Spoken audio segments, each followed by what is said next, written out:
សេចក្តីប្រកាសព័ត៌មានរាជធានីភ្នំពេញថ្ងៃទី27ខែកញ្ញាឆ្នាំ2025លោកជំទាវឧត្តមសេនីយ៍ឯកម៉ាលីសុជាតាអនុរដ្ឋលេខាធិការនិងជាអ្នកនាំពាក្យក្រសួងការពារជាតិនៃព្រះរាជាណាចក្រកម្ពុជាសូមជម្រាបជូនសាធារណជនអ្នកសារព័ត៌មានជាតិនិងអន្តរជាតិមេត្តាជ្រាបថានៅព្រឹកថ្ងៃទី27ខែកញ្ញាឆ្នាំ2025វេលាម៉ោង 11:52 នាទី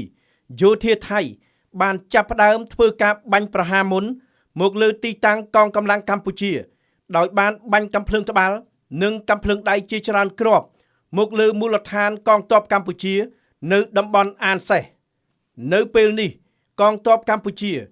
បាននឹងកំពុងបន្តតាមដានលើការវិវត្តនេះយ៉ាងប្រុងប្រយ័ត្ននិងយកចិត្តទុកដាក់ខ្ពស់បំផុតនិងត្រៀមលក្ខណៈរួចជាស្រេច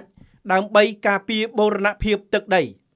កងកម្លាំងរបស់កម្ពុជាសូមបញ្ជាក់សារជាថ្មីនៅការបដិញ្ញាចិត្តយ៉ាងម៉ឺងម៉ាត់ក្នុងការគោរពនិងការអនុវត្តនៅកិច្ចព្រមព្រៀងបទឈប់បាញ់រវាងកម្ពុជានិងថៃឲ្យបានពេញលេញនិងខ្ជាប់ខ្ជួនបំផុតដោយបន្តសហការគ្នាឲ្យបានជិតស្និទ្ធនៅគ្រប់កម្រិតនិងស្វែងរកកិច្ចសហប្រតិបត្តិការជាក់ស្ដែងសំដៅលើកកម្ពស់សន្តិភាពនិងស្ថិរភាពរវាងប្រទេសទាំងពីរក៏ដូចជាការវិលត្រឡប់ទៅរកប្រក្រតីភាពឡើងវិញឲ្យបានឆាប់រហ័សនិងអំពាវនាវឲ្យភាគីថៃអនុវត្តនិងគោរពឲ្យបានម៉ឺងម៉ាត់ដូចគ្នា